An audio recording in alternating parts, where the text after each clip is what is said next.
Selamat pagi, semangat pagi. Apa kabarnya? Oke, masih belum kompak ya. Kita kompak seperti biasa. Kalau saya tanya apa kabarnya, kita berdiri ya.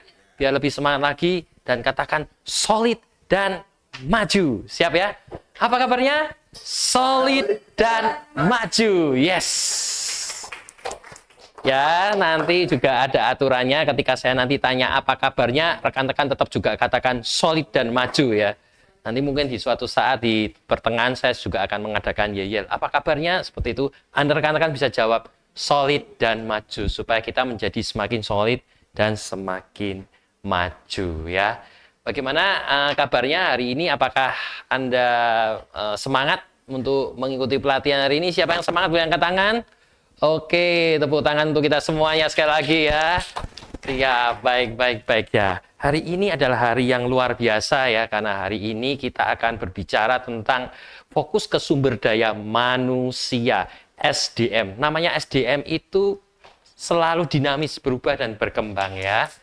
Nah, sumber daya manusia bisa dilihat ya, sorry. Ya, sumber daya manusia bukan hanya sekedar aset ya, tetapi adalah fondasi dari keberlangsungan dan kemajuan sebuah lembaga atau sebuah perusahaan. Tanpa sistem yang baik ya, potensi yang besar bisa menjadi beban yang tersembunyi ya. Jadi SDM itu aset. Seperti harta kekayaan ya. Aset itu adalah sesuatu yang berharga ya. Nah, sesuatu yang berharga itu seperti kita punya keuangan, tentunya namanya yang berharga itu kan perlu kita catat, betul? Ya. Pemasukan, pengeluaran, ya, sama ya. Jadi aset itu perlu kita catat. Ya, yang baik mana, yang tidak baik, yang mana yang bisa dikembangkan, yang mana harus diinventarisir dengan baik. Nah, tentunya untuk memajukan itu perlu sistem yang baik ya. Perlu manajemen sistem yang baik sehingga bisa terukur, tertata, terorganisir dengan baik ya. Sehingga potensi besar bisa tanpa sistem yang baik, potensi besar bisa menjadi beban yang tersembunyi ya. Jadi kalau nggak ada sistemnya, bisa-bisa nih SDM-nya tuh harusnya karena sudah kerja baik tapi tidak ada penghargaannya, jadi demotivasi, menjadi beban yang tersembunyi. Jangan sampai itu terjadi. Ya, seperti itu. Ya. Nah, banyak lembaga masih melihat sumber daya manusia hanya sebagai aset pasif. Yang dimaksud gimana aset pasif? Ya, yang penting kamu jadi karyawan saya, ya, bekerja dari pagi jam 8 sampai jam 5 sore, dan bagian HRD-nya administrasi, tanggal masuknya tanggal berapa, namanya siapa, nomor handphonenya berapa. Cuman begitu aja, ya. Nah, hanya sebagai aset pasif itu berarti tidak apa-apa, boleh. Cuman kita harus lebih baik lagi, lebih bagus lagi karena ini namanya mengelola sumber daya manusia. Yang tadinya bisa orangnya bagus, bisa saja tidak bagus karena demotivasi, ya. Mari melihat sumber daya manusia lebih strategis lagi. Bukan sekedar administratif saja. Dan yang kedua, potensi besar seorang pegawai bisa sia-sia jika tidak dikelola dengan sistem yang tepat. Tanpa arah, tanpa kontrol, tanpa pengembangan. Sumber daya manusia bisa justru menjadi beban yang tidak tampak di permukaan. Misalnya karena tidak produktif, tidak diukur, atau tidak termotivasi, tidak terukur. Nah, semuanya kalau tidak terukur, ya bisa bahaya nantinya. Ibarat kita ya, punya keuangan ya, kita punya tabungan, tidak terukur.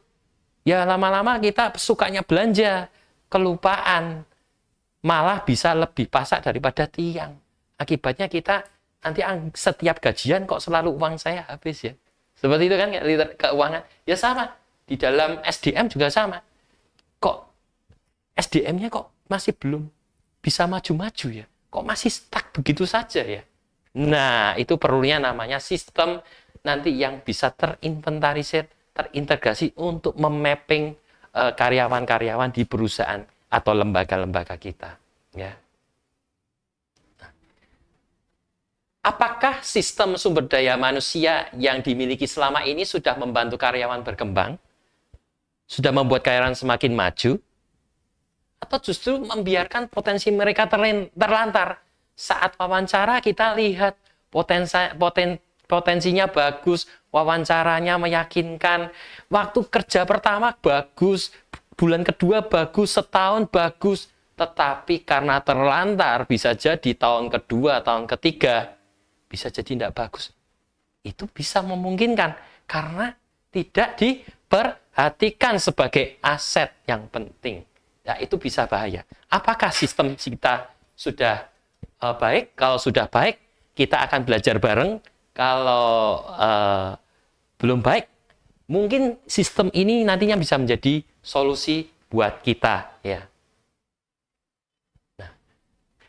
Membangun sistem manajemen sumber daya manusia yang terstruktur dan berkelanjutan agar setiap individu, setiap perorangan, setiap karyawan di BPR, karena kita fokus perusahaan BPR ya, dapat berkembang sesuai potensi dan mendukung kinerja lembaga secara maksimal.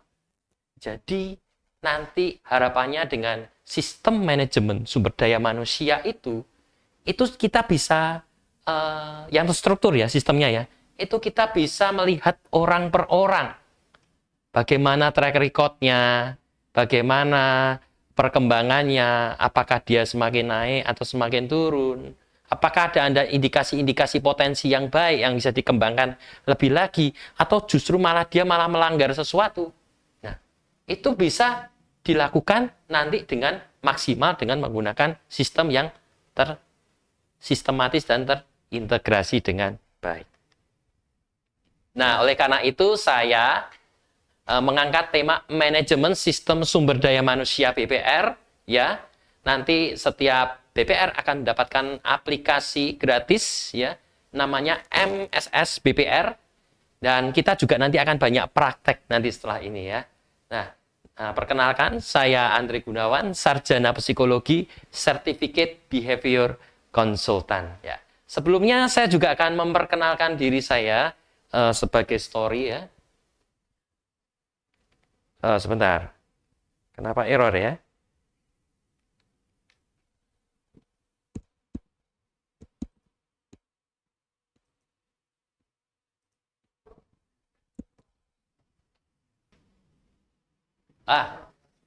Di pelatihan hari ini kita membahas tentang manajemen sumber daya manusia, bukan hanya memanajemen manusia, memanajemen orangnya saja, memanajemen administratifnya saja, bukan itu ya, bukan sekedar itu. Kita akan lebih ke sesuatu hal yang lebih lagi untuk pengembangan dari sumber daya manusia yang ada di BPR kita. Ya, artinya bagaimana membangun mekanisme alur kerja, data, dan evaluasi yang membuat sumber daya manusia bisa berkembang selaras dengan visi BPR kita. Visi BPR kita itu apa? Masih ingat? Sehat, besar, kuat. Maka diharapkan sistem ini nanti bisa mengarahkan. Pertama, yang utama sebagai sumber daya manusia itu perlu sehat dulu. Sehat pikirannya, sehat keuangannya, sehat mentalnya, sehat badannya juga. Ya, sehingga nanti bisa membesarkan dan menguatkan perusahaan kita. Nah, seperti itu namanya SDM yang sehat, besar, kuat itu perlu diinventarisir, perlu di mapping, dan kita lihat potensi orang per orang. Ya. Nah, sebelumnya saya juga akan storytelling ya tentang cerita kehidupan saya ya. Sehingga ini menjadi gambaran bagaimana pentingnya sumber daya manusia itu dikelola ya. Dan bagaimana tuh suka dukanya sumber daya manusia itu dari awal melamar bekerja sebagai orang lulusan baru ya. Perkenalkan, saya Andre Gunawan ya, sarjana psikologi, certificate behavior konsultan, lulusan dari sarjana psikologi Universitas Sanata Dharma Yogyakarta tahun 2007 ya. Saya lulusnya tahun 2007 ya. Dan inilah riwayat pekerjaan saya. Saya pertama itu bekerja sebagai tenaga paruh waktu ya di advertising design Putra Surya Komputer yang ada di Ramemo, Yogyakarta. Saat itu saya belum lulus ya, tahun 2005-2006 ya. Jadi karena ada teman yang menawarkan saya pekerjaan, karena namanya orang kuliah itu waktunya hanya 2 jam, 3 jam, 4 jam, atau 5 jam. Maka banyak waktu luang yang bisa diisi sesuatu yang lebih produktif. Ya. Nah, karena saya itu, teman saya sepertinya tahu kalau saya itu suka desain, sehingga saya ditawarin pekerjaan di advertising. Dan di situ saya sebagai tenaga advertising yang membuat promosi-promosi menggunakan aplikasi program-program grafik ya, untuk membuat seperti souvenir, mug, kemudian ada ID card, dan kami pun menjual alat-alatnya yang untuk produksi sehingga UMKM itu bisa terbantu dari penjualan dari Putra Surya Komputer. Kemudian saya karena punya sekumpulan kelompok rohani ya, kami itu suka membaca buku rohani dan mendengarkan lagu-lagu rohani, dan kami sering beli ya buku dan kaset-kaset rohani, dan akhirnya kami bisa berkenalan dengan manajemen di toko buku Narwastu di Yogyakarta. Kalau yang tahu Andi Offset tahu ya, percetakan Jogja besar juga Andi Offset, dia punya khusus untuk rohani namanya Narwastu. Jadi kami bisa beroleh kesempatan menjadi freelancer ya, marketing freelance ya. Jadi kami Komsel namanya ya, Komsel itu kumpulan rohani, bisa menjual, kami jumlahnya ada 8. Kita jualan iseng-iseng, memberanikan diri berjualan, kok ya jalan, laku di daerah kos-kosan, daerah Babarsari ya. Dan banyak laku, berkali-kali kami banyak melakukan penjualan, sehingga itu memberikan pengalaman buat kami itu, ternyata berjualan itu menarik ya. Tetapi karena toko buku Narwastu itu akhirnya buka sendiri ya di Ruko di Babarsari, sehingga penjualan kami menurun dan akhirnya ya selesai, namanya freelance, jadi tidak ada ikatan. Gitu ya Pak Pur ya. Ya, dan akhirnya setelah saya lulus ya, lulus tahun 2007 ya, saya menjadi guru BP atau BK ya, bimbingan konseling di SD atau SMP remaja di Kota Paraan ya. Ya, ini termasuk sekolah yang favorit juga ya. Ya. Dan kemudian karena ayah saya itu meninggal tahun 2007, maka saat saya cari pekerjaan, saya itu punya pikiran kalau saya cari pekerjaan itu tidak terlalu jauh dengan orang tua saya, ibu saya ya. Karena kalau ada apa-apa, nanti saya tidak bisa cepat untuk bisa gercep untuk melihat kondisinya ibu saya atau bagaimana kalau ada apa-apa namanya orang tua ya. Nah, akhirnya karena saya bekerja sebagai guru itu seperti bukan menjadi passion ya, karena saya itu awal bekerja sepertinya saya itu bukan panggilan saya. Akhirnya saya itu bercurhat dengan teman saya yang ada di Semarang, dan teman saya menawarkan menawarkan pekerjaan ya kepada saya, sehingga supaya kita bisa temenan di Semarang, sehingga bisa punya teman gitu ceritanya. Tapi sebelum saya keluar dari sini, ini saya pernah melamar ke suatu perusahaan karena passion saya itu di HRD ya. Waktu itu saya cari HRD tapi yang ada di kota yang paling metropolis itu di Jawa Tengah mana, yang dekat dengan Kota Paraan kan metropolisnya mana? Jawa Tengah ya, Semarang paling bagus. Maka saya pilih wilayah Semarang, saya cari di Google lowongan pekerjaan staf HRD Jawa Tengah. Ternyata tidak mudah ya cari lowongan pekerjaan. Banyak yang mencantumkan itu minimal, syaratnya minimal 1 tahun. Lah saya itu kan barusan lulusan, ini saya belum keluar ya, saya masih guru. Minimal 1 tahun, saya ya belum 1 tahun, saya tidak bisa ngelamar akibatnya. Tetapi puji Tuhan, alhamdulillah, ada satu lowongan di portal jobnya UKSW, itu saudara motor membuka lowongan staf HRD dan tidak dicantumkan minimal pengalaman. Dan itu posisinya di Semarang. Maka sesuai dengan kualifikasi saya waktu itu melamar, amplopnya saya doakan, saya berdoa dan berusaha. Tetapi setelah beberapa bulan, beberapa minggu, beberapa bulan, memang tidak ada panggilan. Dan akhirnya teman saya itu curhat ya, dia butuh teman di Semarang, saya pun gantian curhat. Saya itu kok sebagai guru kok kayaknya nggak ada passion, nggak panggilannya. Saya kok pengen kalau ada pekerjaan di Semarang, ya kalau bisa jadi HRD, mbok saya pengen. Oh, saya punya kenalan bos. Gitu, ya. Punya kenalan bos. Kenalan bos. Pasti deh, kamu kapan bisa berangkat? Akhirnya saya berangkat ke Semarang, ketemu oleh salah satu owner perusahaan. Waktu itu saya nggak tahu, saya dikenalkan teman saya. Ternyata owner itu adalah salah satu owner dari saudara grup. Nah itu ajaibnya ya. Saya waktu itu ngelamar lewat surat, tidak ada panggilan, tetapi saya malah kontak teman saya nggak ngomong kalau pernah ngelamar saudara motor, saudara grup. Ternyata teman saya itu saudaraan dengan saudara grup. Dan saya wawancara jam 12 malam, karena itu owner bos ya, sibuk adanya waktu jam 12, dan akhirnya saya bisa bekerja hari Sabtu, dan akhirnya saya diterima dan saya menjadi staf GA ya, jadi ya staf serabutan, mengurusi macam-macam fotokopi, surat-surat mobil dan sebagainya. Kemudian saya juga disuruh bekerja sebagai marketing, sales. Tapi namanya orang baru seperti orang bodoh, ya. Tidak bisa apa-apa. Bahkan terima telepon tuh takut. Kalau ada telepon bunyi, saya takut. Mungkin itu yang dirasakan oleh orang karyawan-karyawan baru ya. Ada telepon bunyi, saya takut. Akhirnya kadang saya perhatikan ada OB-nya tuh, OB-nya lebih pintar dari saya ya. Ngangkat telepon kayak udah mahir. Sampai-sampai itu saya belajar sedikit-sedikit. Terus saya mencoba memberanikan diri. Kadang saya di bagian depan counter itu, memberanikan diri terima telepon. Di situ tidak tercatat, kalau telepon zaman dulu itu ada namanya paging. Satu ke siapa, kedua ke siapa, tetapi di situ nggak ada catatannya.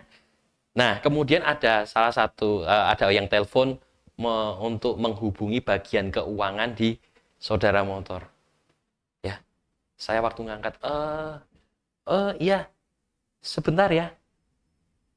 Oke, saya tanya dulu ke senior saya. Teleponnya nggak saya tutup. Ya, waktu saya angkat lagi, saya telepon lagi mau ngomong, udah ditutup teleponnya. Aduh. Jadi begitu. Berikutnya lagi, saya angkat telepon lagi, kayaknya suaranya sama, gitu kan? Perempuan gitu. Ya suaranya kayak Bu Indah gitu. Ya. Atau mungkin Bu Indah malahan, saya udah tahu. Saya telepon, iya, nomornya sebentar ya. Saya gitu lagi. Dia langsung ngomong ke saya, kamu orang baru ya? Sudah, saya mau cari ini, Mas siapa gitu. Aduh, saya jadi langsung sebagai karyawan langsung dek gitu ya. Takut saya. Dulu seperti itu. Oh, bukan ya, tapi mirip suaranya kayak Bu Indah. Ya. Ya. Kamu orang baru ya, saya langsung kaget gitu loh. Saya biasa dari Temanggung, Paraan, Jogja itu halus, kok di sini tegas ya? Saya baru kaget ternyata. Oh, dari semenjak itu saya nyatet ya. Tetapi memang karena mungkin saya orang baru, tidak ada mentoring dengan mentor saya dengan baik karena sibuk semua. Sehingga waktu itu saya ditugaskan di bagian bengkel di daerah Kedung Mundu, dan saya bertemu dengan orang-orang pekerja yang teknisi. Ya. Tapi saya diminta untuk memonitor mereka. Nah, tapi kerjaan saya jadi kayak hanya melihat-melihat seperti itu. Saya dianggap nggak kompeten. Bahkan saya merasa sendiri, aduh kok saya kerja kan hanya begini. Kayak saya merasa nggak kompeten. Itu 3 bulan pertama. Dan akhirnya di hari Sabtu itu saya pagi-pagi sebelum berangkat kerja, saya itu berdoa. Apakah saya boleh mundur? Karena ini saya kok kayaknya bingung kerjaan di sini ya. Saya berdoanya ke Tuhan. Tuhan yang Maha Esa. Dan seperti hati nurani ini mengatakan, silakan keluar saja. Nah, karena di hati nurani itu mantap, di situ saya merasakan itu hari terakhir saya mau kerja. Saya berikan yang terbaik. Hari Sabtu itu kerjanya cuma setengah hari sampai setengah 3. Ya. Nah, waktu itu pagi-pagi saya sudah semangat fotokopi ya. Tanpa disuruh saya berusaha fotokopi terus yang perlu penting. Nah, tiba-tiba bosnya bilang gini, Andre, gitu, nanti ketemu saya ya. Itu Kak, saya pun di sini kaget, kok iso kaya ngerti saya berdoa ya, itu kan. Setelah itu saya dipanggil, saya diberikan tes mencongak gitu ya sama bos saya di depan bos saya di sini ada 4 soal mencongak 4 digit perkalian. Karena di depan bos saya grogi. Jadi salah 3 betul 1. Kayaknya payah ya. Terus diulang lagi, bosnya baik ya, bosnya baik ngasih soal lagi. Mungkin tahu kalau saya grogi. Ya udah ini lagi, 4 soal lagi, mencongak perkalian 4 digit. Akhirnya saya betul 3, salah 1. Terus bos saya itu bilang, memberikan memo ke saya, udah kamu ke jalan Ahmad Yani 174 ya, ketemu bapak bapak ini ya. Saya nggak sebut detail ya, karena mungkin kalau dirahasiakan ya. Bapak ini, maaf Pak, bapak ini siapa? Ya udah, pokoknya kamu ke sana. Ini kesempatan terakhirmu. Kok saya dibilang kesempatan terakhir? Saya bingung. Kok seperti doa saya? Berarti kalau keluar-keluarlah ya. Ini kesempatan terakhirmu. Kamu di sana dipakai bapak ini. Kalau dipakai ya berarti bagus, bisa terus. Kalau enggak ya udah, ini kesempatan terakhir kamu bekerja. Aduh, saya mendapatkan ultimatum seperti itu. Akhirnya saya ke kantor saya 174 itu, Ahmad Yani.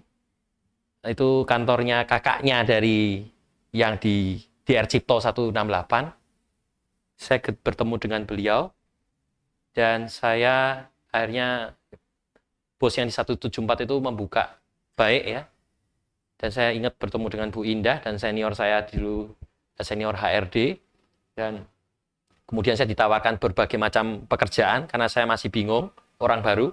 Sehingga akhirnya bosnya yang di 174 itu bilang, ya udah kamu bantuin sekretaris di depan kantor saya menjadi staf juniornya Bu Indah waktu itu. Ya, dan karena saya terngiang-ngiang dengan ultimatum ini kesempatan terakhirmu, saya bekerja itu diem sebaik-baiknya. Dikasih tugas sama Bu Indah itu suruh mengerekap kartu nama sebanyak ini, 1 box gini. Saya ngetik tuh cepet, ya kalau nggak salah sekitar 4 hari atau 5 hari atau seminggu gitu, selesai semua. Saya mendapatkan hikmat, ngetik cepat. Ternyata seperti ini tuh cara ngetik cepat. Ya. Nah, mungkin Anda sebagai HRD karyawan baru juga merasakan hal mungkin yang serupa dengan saya. Ya. Kemudian saya ini ya tahun 2008 ya sampai 2009.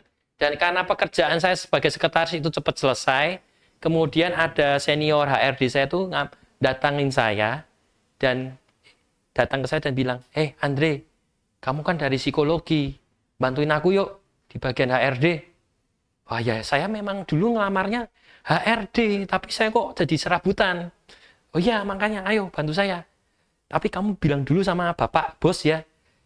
Nanti saya juga tak bilang. Akhirnya saya datang ke bos dan diperbolehkan untuk bekerja selain sebagai sekretaris, sebagai HRD. Makanya saya menulis staf HRD dan GA, General Affair. Ya, dan saya bekerja di situ 1 bulan, 3 bulan, baru saya kaget kalau posisi saya itu adalah bekerja sebagai HRD di Semarang, di Saudara Motor. Ingat cerita saya sebelumnya? Saya berdoa, amplopnya saya doakan, itu amplopnya adalah Saudara Motor HRD. Saya menangis waktu itu. Seperti, Tuhan menjawab doa saya. Ketika kita berdoa, belum tentu kita memang dijawab langsung ya. Tapi dengan berdoa dan berusaha, keajaiban terjadi. Mungkin apapun yang kita hadapi sekarang sebagai karyawan baru atau yang baru bergumul pekerjaan, berdoalah dan berusaha. Pasti sesuatu nanti terjadi. Ya, sesuatu ajaib yang terjadi. Dan Anda jangan pilih-pilih pekerjaan dulu di awal. Jalani dulu, berjuanglah, perbaiki mentalitimu. Maka saya yakin kalau Anda semakin mental makin hebat, makin maju nanti. Kemudian saya berlanjut. Setelah jadi HRD ini, saya namanya orang masih lajang ya, ada namanya permasalahan romantika ya. Ya itu namanya, itu saya dulu sangat suka dengan seorang gadis di Jogja ya. Kok ya waktu itu zamannya Friendster, Facebook ya, Friendster awal itu, saya direspon sama gadis yang saya fans itu ya. Kemudian saya bisa dekat dan punya hubungan khusus. Dan akhirnya saya dengan keputusan yang emosional, saya mengundurkan diri dari saudara grup yang harusnya ini doa saya dulu. Saya membuang-buang anugerah saya. Ini kegagalan saya, ini salah satunya ya. Akhirnya tapi saya bisa bekerja di Fortuna Houseware di Yogyakarta. Ya. Tapi bekerja hanya 6 bulan. Akhirnya saya diputus sama ceweknya.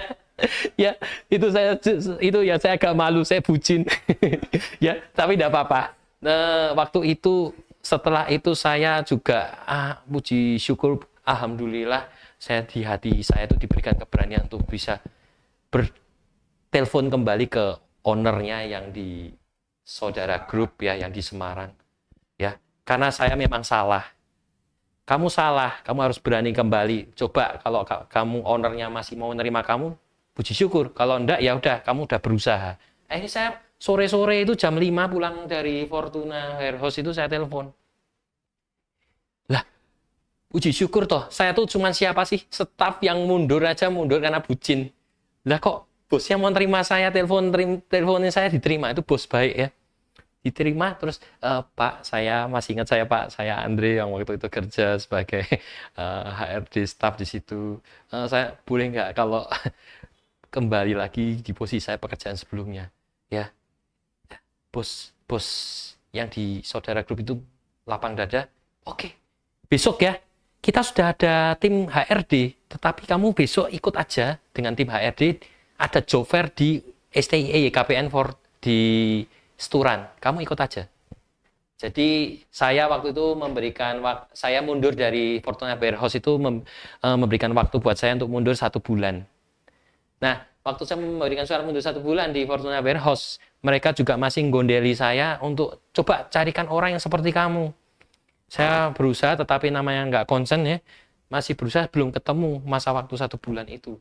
Nah, tetapi saya sudah mulai, karena kerja saya di Fortuna Warehouse itu kan 2 waktu ya, shift-shiftan. Jadi bisa ikut job fair. Ikut job fair dibantuin timnya yang di Saudara Motor. Dan akhirnya saya bisa kembali lagi tahun 2010 hingga 2013. 2010 ya, sampai 2013 posisi saya sebagai HRD dan GA Saudara Jaya Abadi. Karena ini adalah kesempatan kedua saya, maka saya gunakan kesempatan kedua saya itu sebaik-baiknya. Saya mulai mengembangkan sekiranya pekerjaan yang ada di perusahaan itu yang bisa saya percepat. Contohnya adalah tes. Psikotes zaman dahulu itu sangat panjang, harus 1 hari, dan keputusannya kadang itu lama. Sehingga saya mencari cara supaya tesnya bisa jalan cepat, dan saya disekolahkan oleh bosnya, ya, sekolahnya itu Certificate Behavior Consultant itu, ya. Kemudian saya bisa ngetes ya, bisa ngetes menggunakan jasa pihak ketiga dari CBC itu tadi, ya. Tetapi berbayar. Nah, karena saya itu memiliki dasar dari psikologi, saya tahu prinsipnya dan saya mengikuti pelatihannya, sehingga saya mengembangkan sendiri sistem rekrutmen itu, tes itu. Dan saya adaptasi, sehingga kita bisa lebih mandiri, tes itu tidak berbeban lagi, ya bisa mengurangi beban yang mahal, sehingga meminimalisir biaya-biaya. Nah, kemudian saya waktu itu ditugaskan untuk ke Jakarta ya, untuk merekrut karyawan di dealer Suzuki, ya salah satu ini juga usaha dari ownernya. Saya di Jakarta 1,5 bulan, saya nggak pakai hotel, saya memilih kerja di kantor. Ya, itu ada satu auditor yang ngomong, yang ikut tugas dengan saya ngomong, wah kamu kayak koboi ya, mau tidur di kantor. Orang kita aja tidurnya di hotel, kamu milih di kantor. Karena saya tahu namanya proses rekrutmen kan nggak cepat ya kan. Makanya saya langsung buka lowongan, langsung ada yang ngelamar, kan belum tentu ada, saya harus nunggu. Saya memilih beli kasur harganya sekitar 250 dan bantal. Ya, total sekitar 350-an ya semuanya itu. Sehingga kasur itu di kantor, saya tidurnya di kantor. Ya. Dan akhirnya setelah saya pulang dari Jakarta, saya kemudian diangkat menjadi direktur di Suzuki itu ya. Dan saya masih bekerja juga sampai sekarang. Jadi saya memang double job ya. Di situ ada HRD dan GA Manager mulai tahun 2013 sampai sekarang. Kemudian saya menjadi HR tester ya, karena saya bisa membuat tes itu, sehingga saya bisa ngetes, dan itu namanya e-test. Yang saya buat itu e-test Gen 1 waktu itu ya. Masih sederhana sih. Nah, sekarang sudah berkembang ya, berkat tim LPPM, kita punya tes Gen 2 yang sudah menggunakan sistem informasi yang lebih canggih. Ya. Kemudian saya diangkat menjadi direktur utama di Sedoyo Saudara Sakti ya. Naik pangkat direktur utama tahun 2015-2020. Dan saat ini pun sekarang saya menjadi bendahara, tim leader dan tester di LPPM. Jadi sebelumnya dulu PPSDM, sekarang berubah menjadi LPPM Widya Pratama ya. Itu bidang manajemen sumber daya manusia khusus BPR. Seperti ini sekarang ini. Salah satunya level up ini ya, yang dibangun bersama-sama ini ya. Begitu kisah saya. Mungkin gantian teman-teman ya mau berbagi kira-kira peranan teman-teman apa nih ya di bagian HR. Mungkin dari Bu Indah dulu, Bu Indah gantian. Ceritakan, silakan. Di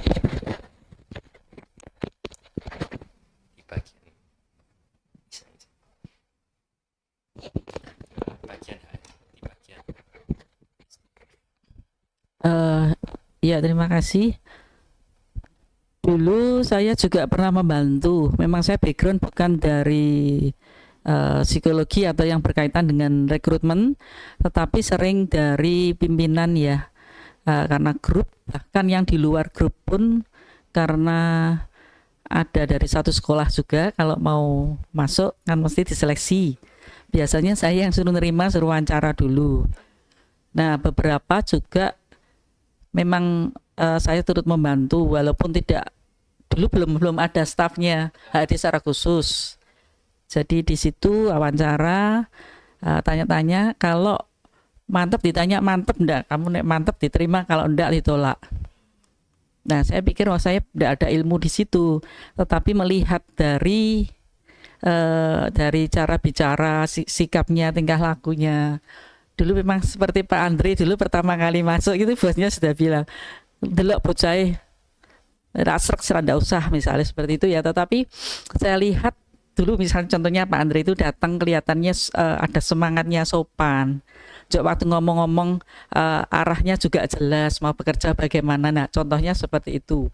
Terus ada beberapa juga yang di luar grup sini juga, karena bosnya juga diberi tugas untuk rekrutmen itu, terutama guru. Kalau guru itu bidang saya dulu mengajar juga, jadi tahu.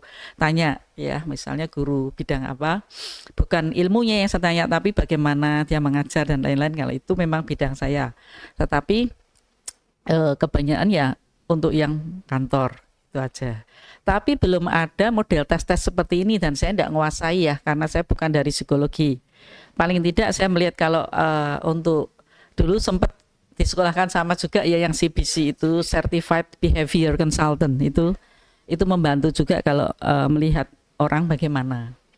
Tapi kadang kita punya ilmu, kalau kita tidak pakai ya juga ya itu ya, kita punya ilmu tapi tidak pernah dipakai. Melihat orang ya bisa gini, tapi tidak siap kali kita pakai terus ilmu. Kita punya peso tidak siap kali dipakai terus untuk kecuali kita memang tukang masak ya atau apa. Tetapi ya itu kalau tidak dipakai memang biasanya sayang ya itulah yang dulu. Tapi ya bersyukur juga saya ada di sini, dan kalau yang saya lihat Pak Andri itu memang dari awal semangatnya ada, bekerjanya juga dengan sungguh-sungguh. Waktu datang pun lihat cara bicara sopan, saya melihat oh ini. Nah seperti itu, melihat orangnya biasanya seperti itu. Saya tapi tidak mengetes yang secara, kalau matematika masih bisa, saya senang matematika juga. Tapi yang berkaitan dengan psikologi waktu itu saya belum tahu. Setelah ikut CBC baru tahu. Ya, kira-kira begitu, Pak. Terima kasih. Terima kasih untuk Pak Pur. Bagaimana Anda peranannya di bagian pengembangan sumber daya manusia? Silakan. Terima kasih Pak Andri. Saya masuk di PPSDM Widya Pratama mulai tahun 98 ya, jadi sudah lama sekali 98. Cuma saya di PPSDM Widya Pratama tidak dibimbing, tidak dilatih. Ya, saya masuk ketemu dengan Pak Roy, ya. Terus kemudian Pak Roy karena ada kesalahan-kesalahan tertentu, akhirnya dia keluar. Akhirnya saya ganti. Di Widya Pratama ini saya tahun 2000 langsung terangkat untuk memimpin di BPSDM Widya Pratama. Dan sampai itu saya sudah terbiasa karena sebelumnya saya di LPMS ya. Jadi pengalaman saya 10 tahun saya mengembangkan pemasaran di LPMS ya. Terus saya bekerja keras untuk itu, akhirnya program-program yang ada di BPSDM Pratama itu bisa berjalan dengan baik sampai buat kelas-kelas kursus-kursus itu seperti konsultan pajak, seperti ekspor import, auditor itu berjalan dengan baik. Dan saya waktu itu tidak mengenal waktu itu bahwa grup kami untuk perekrutan SDM itu ternyata ada orang yang diperintahkan ke situ, ya satu-satu adalah Pak Andri ya. Saya tidak mudah itu karena perekrutan itu langsung bayar atau tidak bayar saya juga kurang tahu. ya, itu Pak. Jadi pengalaman saya selama kita berpuluh-puluh tahun ya, sampai berjalan hampir 25 tahun ya. 25 tahun ya. Terima kasih ya.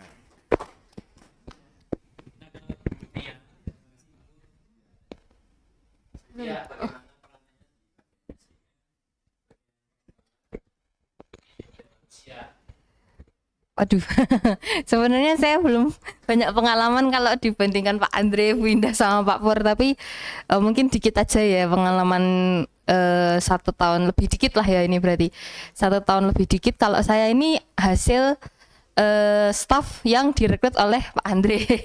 Jadi karena Pak Andre juga dari awal memang berkecimpung di dunia HRD ya, jadi saya juga masuk ke LPPM Widya Pratama di lewat HRD Pak Andre. Selama saya bekerja jadi HRD saya HR staff itu saya belum menemukan titik jenuh ini Pak. Belum menemukan titik jenuh saya karena saya suka melihat dinamika sumber daya manusia dari awal mereka memperjuangkan, karena saya mungkin juga pernah cari kerja gitu ya Pak ya, sama kayak Pak Andre tadi mencari pekerjaan setelah lulus itu benar-benar dinamikanya itu sangat-sangat kompleks, dan itu membuat saya ketika duduk sebagai HR staff juga, saya ketika merekrut orang juga, oh ini orang pasti punya cerita ya, sebelum dia memasukkan lamaran ke job street bagian kita ini, itu pasti ada ceritanya itu, kenapa kok dia tadinya bekerja di sini pindah gitu. Makanya Pak Andri juga sering bilang kalau Pak Andri juga suka wawancara ya, Pak Andri ya suka wawancara. Nah, jadi ketika saya memilih orang lewat CV pun saya tidak, dulu saya selektif banget yang kayak kalau apa namanya tidak bekerja di perbankan, karena di kita kan PPM kan untuk pendidikan perbankan ya, jadi kita kalau nggak dari perbankan kita benar-benar cut dulu, kalau saya dulu gitu. Tapi terus Pak Andre berpesan pada saya juga untuk yang keuangan, kan harusnya saya sebagai orang yang bekerja di LPPM perbankan kan paham ya, keuangan itu ada perbankan, ada finance, ada juga asuransi lah, yang seperti itu. Jadi itu juga kita harus kasih kesempatan dulu gitu supaya bisa diseleksi, bisa diproses, kita bisa lihat ceritanya dia, perkembangannya dia bagaimana, kenapa kok akhirnya melamar ke BPR seperti itu. Jadi titik jenuh sama sekali belum ada di HRD, seru banget bekerja di HRD juga. HR staff selain rekrut juga kita ada pelatihan pengembangan karyawan juga yang sudah ada. Mereka yang tadinya misalnya belum bisa satu skill, kita upayakan dalam pelatihan bisa akhirnya mempraktekkan skill baru mereka gitu sih Pak Andre. Kalau saya seru kerja jadi HR ya Pak R. Di sini saya juga mendapatkan poin dari sharing rekan-rekan. Ya. Tadi Bu Indah katakan itu melihat semangatnya ya, karyawan itu dilihat semangatnya. Kemudian yang kedua Pak Pur itu juga perlu training ya, namanya karyawan ya. Kemudian yang ketiga itu Bu Tia tadi nyampaikan kalau karyawan atau direkrut itu punya cerita yang unik. Nah, seperti itu semua secara keseluruhan itu ya, semangat, kemudian training, kemudian punya cerita, itu perlu di manajemen. Namanya manajemen sumber daya manusia. Makanya kita tim LPPM Widya Pratama itu mengembangkan sistem sumber daya manusia, apa namanya ya, manajemen sistem sumber daya manusia, namanya MSS, manajemen sistem sumber daya manusia khusus untuk BPR. Tepuk tangan untuk tim LPPM Widya Pratama ya, bisa berkembang, memajukan, membuat sistem. Diharapkan di era yang informasi ini kita bisa semakin mengikuti dan mengembangkan kemampuannya untuk juga bisa membangun sumber daya manusia. Karena penting banget, manusia itu adalah aset ya. Jangan sampai kita punya aset-aset yang boncos. Ya, kalau aset-aset boncos mungkin bisa dikurangi. Kalau aset-aset yang punya potensi yang baik kita bisa kembangkan nantinya. Seperti itu ya. Nah, masalah yang kita hadapi ya umumnya adalah permasalahannya adalah data sumber daya manusia itu belum terpusat, masih manual, masih pakai Excel, belum terintegrasi ya.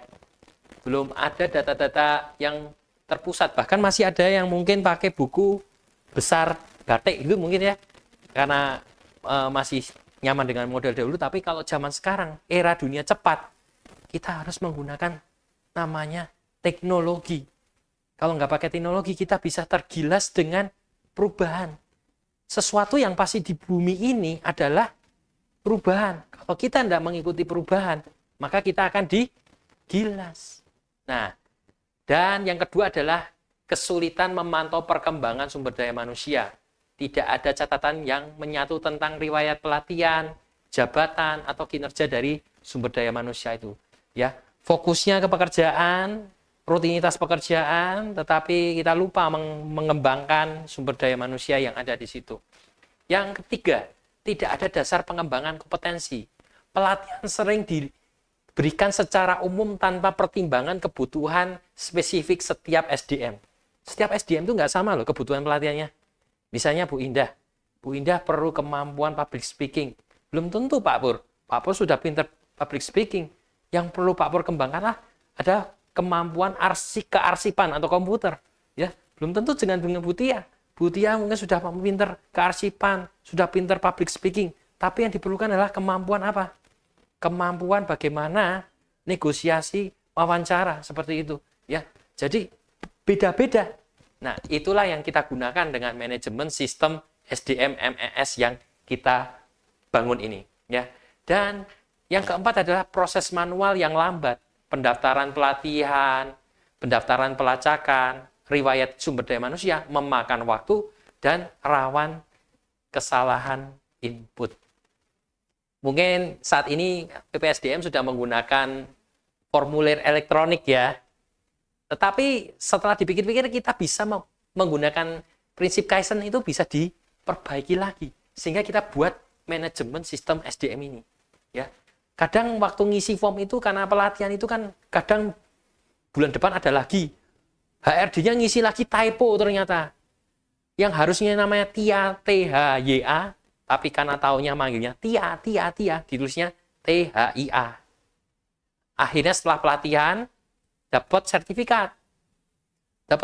Loh, Bu, ini nama saya bukan Tia I, tapi Y. Loh, yang isi siapa? Kamu apa bukan? Oh, HRD-nya. Lah, ternyata karena ada namanya kesalahan input.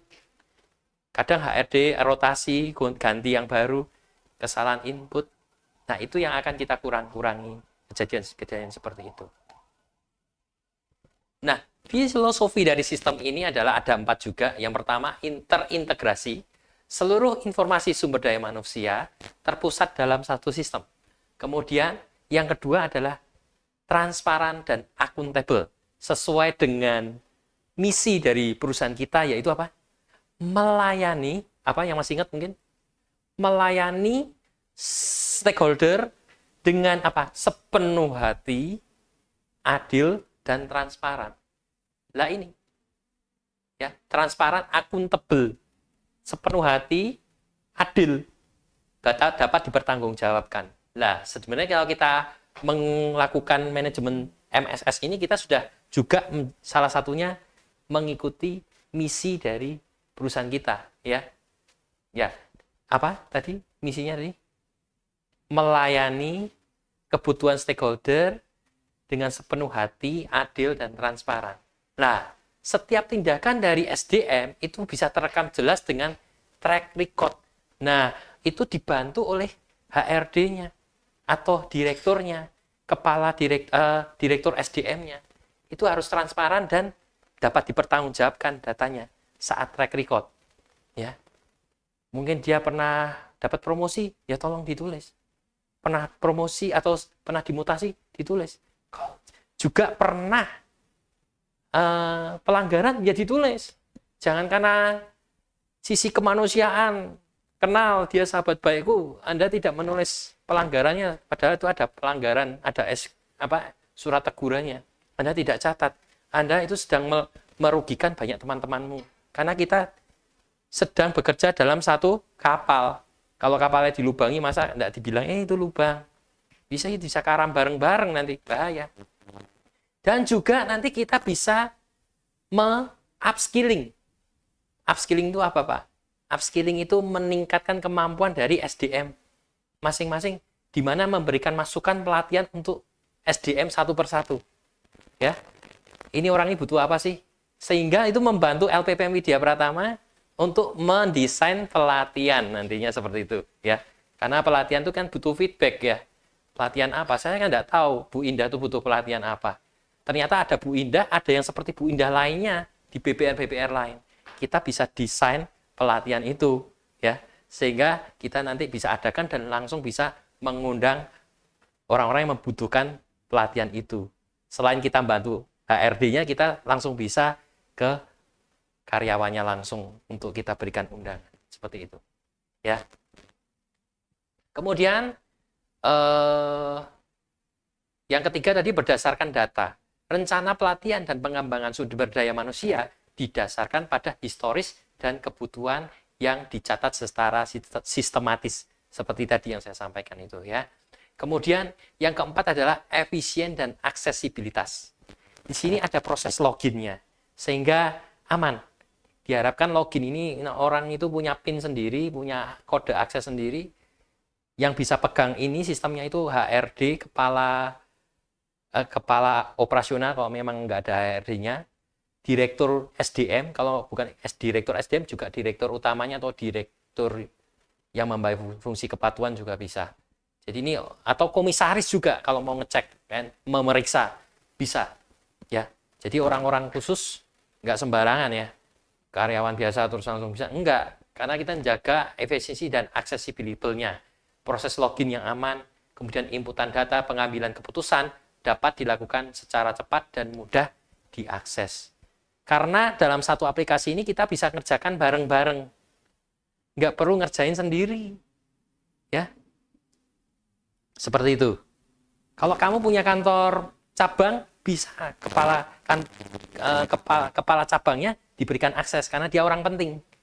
Ya, seperti itu. Untuk menginventarisir SDM yang ada di situ. Kan namanya kepala cabang tahu staf-stafnya butuhnya seperti apa, ya kan? Butuh dikembangkan bagaimana, ya kan?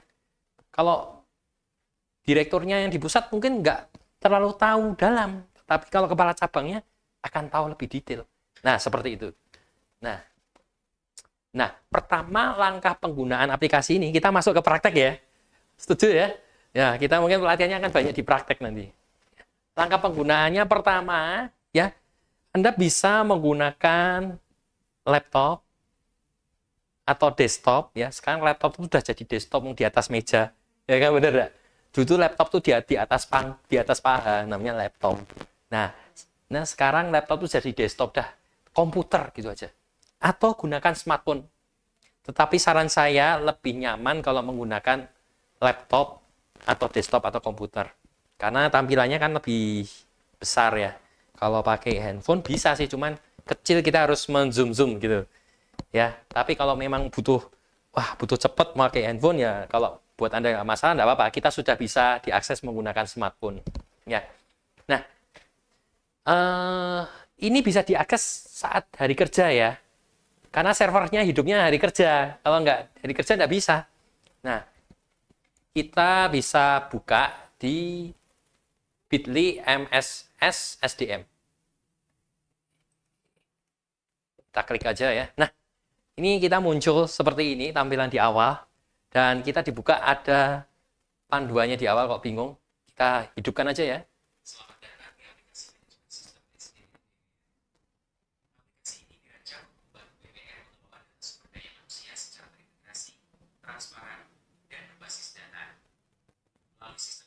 Ya, Pak Pur ya.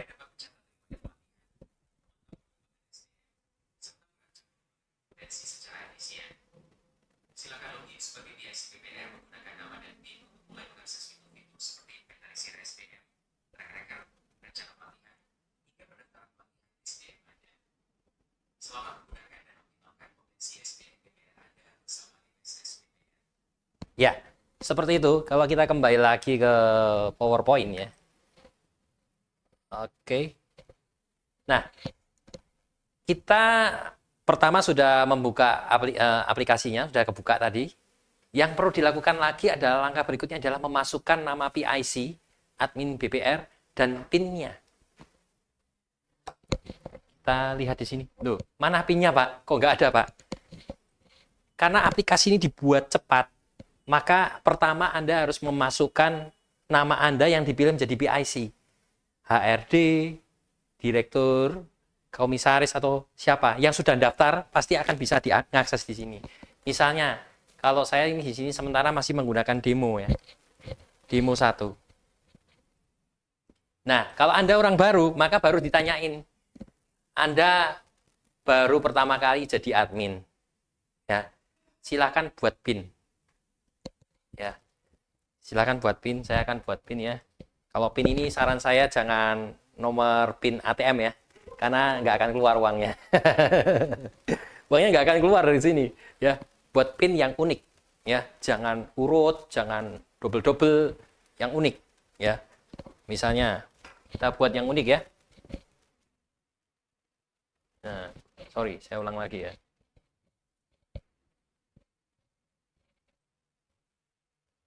Nah, setelah dia berhasil, maka kita akan diminta memasukkan nama kita lagi ya, demo 1 tadi ya. Kemudian PIN-nya kita masukkan. Nah, sorry, kok mati ya? Pak, gimana kalau lupa PIN? Atau PIN-nya salah? Ya oke, contoh. Kita contohin lupa salah PIN ya. Nah, maka akan terjadi PIN salah ke 1. Kalau terjadi salah PIN 3 kali, maka aplikasi ini akan diblokir sementara. Jadi saya nggak akan melakukan itu ya. Nanti nggak kelamaan nanti prosesnya. Nah, kalau ISA jangan sampai salah 3 kali. Ya, kalau lupa silakan klik lupa PIN, maka Anda akan mendapatkan reset PIN ya, sehingga akan dikirim di email dan Anda bisa mereset PIN-nya ya. Tapi saya nggak akan banyak cerita di situ nanti karena waktunya kelamaan ya. Saya akan tulis langsung.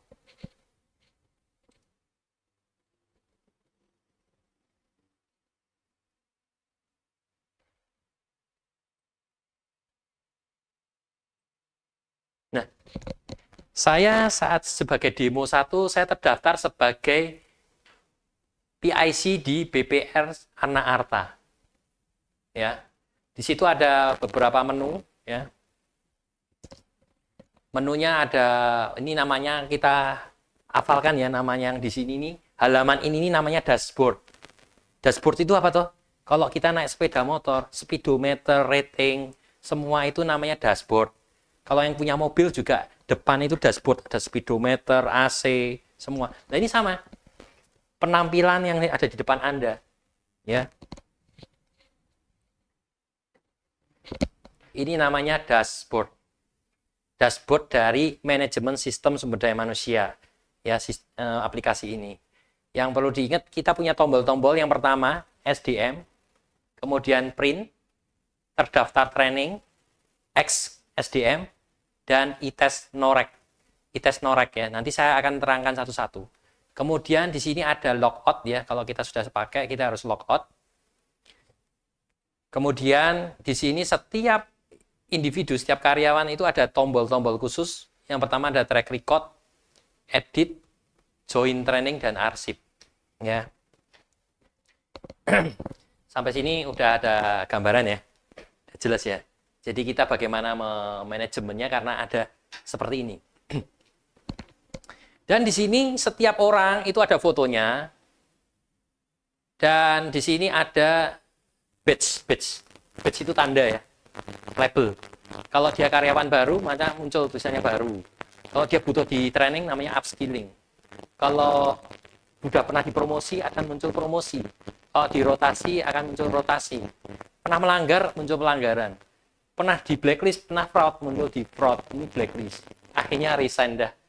Nah, resign, maka akan tercatat semua di sini. Ya. Sampai sini sudah ada gambaran ya. Bu Indah. Oh ya, kalau pernah dipromosi, pernah dirotasi, keluar di sini semua. Muncul semua. Dan ini, yang seperti ini akan muncul selama 1 tahun. Setelah 1 tahun, batch-batch ini akan hilang. Semuanya yang di sini akan hilang dalam waktu 1 tahun berdasarkan rotasinya tanggal berapa. Ya, hilangnya setelah 1 tahun berdasarkan tanggal rotasi pertama. Ya. Tetapi yang nggak akan hilang adalah pelanggaran, blacklist, dan resign. Karena kita pernah menandai ini pernah melakukan pelanggaran. Karena namanya orang melanggar bisa jadi kumat-kumatan yang bisa saja kan. Kita punya mapping seperti itu. Kecuali saat pernah melanggar, kita lihat di track record pernah setelah pelanggaran dia ternyata melakukan perbaikan prestasi, ya itu menjadi catatan khusus juga. Berarti ini orang ini berusaha baik. Ya, seperti itu. Ada lagi yang mau tanyakan Pak Pur, Bu Tia atau Bu Indah? Mundur 1. Layar sebelum ini, PowerPoint. Ini.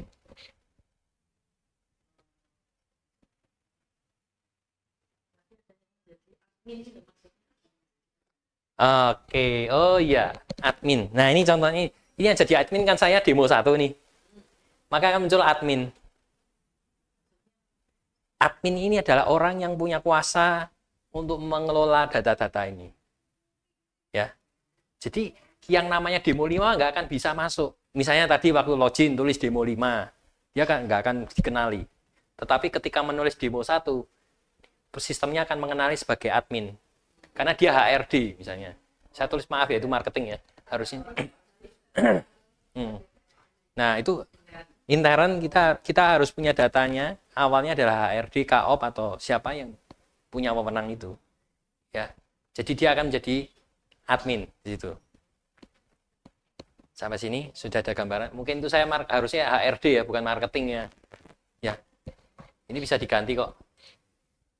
Nah, misalnya HRD gitu ya. Biar gampang. Nah, seperti ini. Ini dia admin karena dia HRD.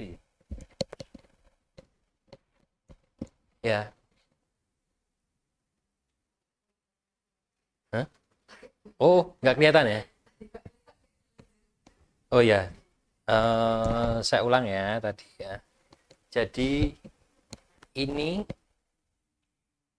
dia admin karena dia HRD, muncul adminnya. Ini yang punya wewenang ini adalah LPPM yang membuatkan. Jadi kalau Anda login menggunakan demo 5, sistemnya nggak akan menerima. Anda bukan admin gitu. Nggak bisa. Itu jabatannya. Yang mau ada yang dimaksud admin dari sistem ini adalah orang yang ada badge-nya admin. Ya. Sudah ada gambaran ya. Nah, saya lanjutkan lagi ke selanjutnya.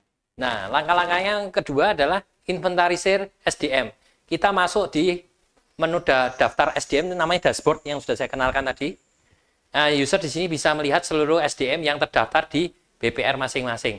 Nah, nanti HRD atau PIC yang jadi admin itu tugas nanti langkah pertama lagi yang perlu dilakukan adalah menginventarisir semua SDM yang ada di BPR itu.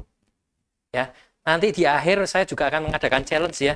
Siapa cepat selama seminggu ini mengisi nanti akan mendapatkan reward tertentu dari LPPM. Siapa setuju? Ya, nanti dapat reward nanti ya.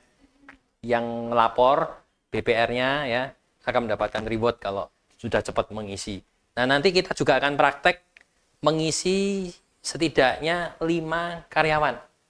Ya, nanti kita akan praktek. Tapi mungkin saya stop ya biar nggak kelamaan nanti. Ya, kita ngisi 5 karyawan. Nah, kemudian SDM baru dapat ditambahkan beserta detail nama, jabatan, pendidikan, kontak, NIK, dan nama BPR beserta foto SDM tersebut. Nah, yuk kita praktek sekalian yuk, biar gampang. Nah, cara menambahkan karyawan gimana? Nah, gampang, di dashboard ini ada namanya tambah SDM. Kita klik saja. Nah, saat diklik, maka akan muncul inputan untuk mengisi nama karyawannya. Mau diisi siapa? Ayo, ada yang usul. Siapa namanya? Purwono. Ya. Saya tulis ya, Purwono. Nama panggilan Pur. Ya, gitu ya. Nicknya, ini saya isi ini aja yang sudah ada. Saya takut ini data penting ya namanya nick ya. Ya. S2 ya, Pak Pur ya. Jurusan hukum. Nomor handphone, wah ini rahasia juga. Saya kasih nomor sini aja. Kemudian ini juga rahasia ya. Saya masukkan Widya Pratama saja. Pak Pur ini bagian apa Pak Pur? Sekretaris ya? Sekretaris. Tanggal masuk tanggal berapa Pak Pur? Ingat kira-kira saja. Tahun berapa? 98 ya. Wih, lama juga ya. Kayaknya baru lahir itu dia. Ya, bulan apa? Januari dah gitu ya. Kira-kira ya. Kemudian kita ambil fotonya ya. Fotonya di mana? Sebentar, saya juga lupa nih di mana ya. Yang ganteng ya? Yang cantik ganteng yang mana ya? Yang cantik aja enggak apa-apa ya. Ganteng ini aja ya, Kak. Adanya ini udah ada ini aja deh. Oh iya, masa Purwono tuh laki-laki kok ada itu. Aduh. Sebentar, saya tak cari dipus dulu ya. Nah, ini sudah lengkap saya isi loh ya. Loh Pak, maaf Pak.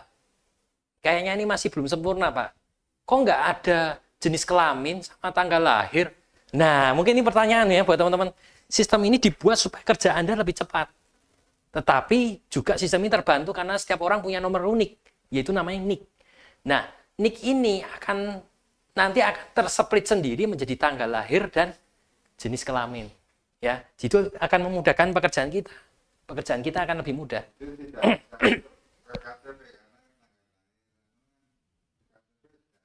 Betul, tanggal lahir sudah ada. Nah, sistem ini langsung otomatis membaca Anda itu gendernya apa dan tanggal lahirnya berapa. Mari kita lihat, kita simpan ya. Oh, sorry, ternyata ini formatnya salah. Coba dihapus dulu ya. Nah, ini contohnya ya, teman-teman ya. Saya ini nick ya, nick jenis nick laki-laki ya. Maka dia akan menjadi gendernya laki-laki nanti saat kita simpan. Nah, data berhasil disimpan. Tuh, kan? Kita tanpa mengisi jenis kelamin, maka akan muncul dia laki-laki dan tanggal lahirnya. Usianya 26 nih. Ya, tapi kerjanya kok 27 tahun ya. Ini hanya contoh loh ya, contoh. Karena ini kan contoh. Nah, ini langsung bisa melihat dia itu umurnya berapa dan jangka waktu kerjanya berapa. Tuh, jangka waktunya 27 tahun, 3 bulan, 10 hari. Ya, sebagai sekretaris ya. Pak Pur, wah ini ganteng nih, gitu kan. Nah, terus kita tambah lagi yang lain bisa seperti itu. Lah kalau salah gimana Pak? Kalau salah silakan Anda klik edit. Wah, P-nya kurang, bukan P besar, harusnya P besar toh. Nah, nama biasanya Pur. Nah, misalnya gitu ya. Kita bisa edit semuanya. Sekretarisnya kok harusnya urusnya besar toh. Kita update. Mau ganti foto lagi ya bisa. Sini kalau mau. Kita update. Seperti itu. Nah, nanti langkah pertama untuk setiap kita nanti silahkan Anda masukkan minimal 5 SDM ya. 5 SDM atau 3? 3 SDM dah, biar nggak terlalu lama. 3 SDM dulu setiap BPR ya. Tapi saya persingkat ya, karena ini bukan untuk praktek di BPR sementara ini, untuk di internal. Jadi saya akan lanjut ke berikutnya ya. Sampai sini sudah ada gambaran? Apa kabarnya? Solid dan maju ya, tepuk tangan untuk kita semuanya. Nah, sampai sini sudah ada gambaran ya, bahwa kita bisa ngecek, bahkan ini bisa di short. Mau tahu yang paling lama kerjanya mana tuh bisa di short di sini tuh. Ya, paling lama ternyata Pak Pur ya. Yang paling muda siapa bisa dilihat. Nah, bisa dilihat. Ya, terus kita mau ngitung yang jadi admin kredit berapa jumlahnya, marketingnya berapa, bisa dilihat semuanya. Bahkan kita bisa lihat yang laki-laki berapa, yang perempuan berapa. Ya, jadi ini kayak Dukcapil deh. Dukcapil tapi SDM ya. Ya, seperti itu. Oh iya. Terus kita lanjut ke PowerPoint lagi ya. Nah, kita lanjut ke pelangkah pencatatan track record sumber daya manusia. Setiap kita itu tadi dikatakan oleh Bu Tia itu punya cerita ya, Bu Tia ya. Unik. Ya. Nah, disinilah kita bisa mencatat track record. Ya. Di halaman user kita dapat melihat riwayat pelatihan. Di halaman ini user ya, nanti halaman track record ya. Kita akan lihat ya. Mau difoto dulu boleh?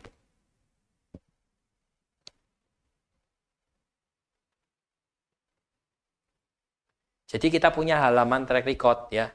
Di halaman track record, user dapat melihat riwayat pelatihan, mutasi, jabatan, dan lain sebagainya. Seperti tadi pelanggaran, fraud, atau mungkin mutasi, rotasi, upskilling, bisa dilihat di sini semua. Penambahan catatan bisa dilakukan secara langsung dari halaman tersebut. Mari kita praktekkan. Nah, di mana kita menambahkan track record itu di mana? Coba saya dibantu, di mana? Track record di mana nih? Kanan. Menambah ya? Ya. Oh, menambah. Track record. Ah, betul banget Bu Indah. Kita akan menambahkan track record untuk Pak Pur ya. Track record. Nah, track record Purwono ya. Purwono mau kasih track record apa? Upskilling ini butuh. Nah, kalau ketika memilih upskilling, ini akan muncul.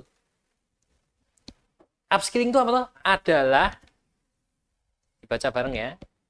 Tak bacain aja deh. Adalah kebutuhan pelatihan pengembangan SDM ini, pelatihan apa yang dibutuhkan olehnya. Jadi ini saran. Nanti akan dibaca oleh tim LPPM ini. Ya. Jadi kita misalnya Pak Pur ini butuh pelatihan ya. Pelatihan apa Pak Pur yang diperlukan oleh Pak Pur ini? Oh, pelatihan pemasaran kredit yang langsung bisa dipraktekkan ya. Dan kreditnya berkualitas. Gitu ya. Yang bisa memasarkan saja tapi tidak berkualitas ya bahaya ya. Nah, kemudian soalnya tanggal hari ini ngisinya. Nah, karena upskilling ya, kita tambahkan di sini. Maka di sini akan muncul ya track record-nya nih tanggal hari ini. Kemudian ternyata setelah itu ternyata Pak Pur sudah mengikuti pelatihan, maka Pak Pur itu kemudian dapat penghargaan. Nah, jadi marketing the best of the year 2026 misalnya gitu ya. Ini udah 2026 lah ceritanya gitu. Januari, wah, habis pelatihan jadi the best marketing ya kayaknya. Tambahkan. Maka inputan dengan tahun yang semakin lebih ke sini, lebih muda. Jadi inputan yang semakin muda maka terlihat paling atas. Sehingga membantu memudahkan kita track record terbaru. Nah, kalau kita akan kembalikan ke sini, maka kita akan melihat bahwa Pak Pur ini pernah butuh di upskilling dan ternyata dapat penghargaan. Sebagai direktur, sebagai HRD bisa ngecek, loh kok duwe penghargaan, sih aku lali penghargaan apa itu.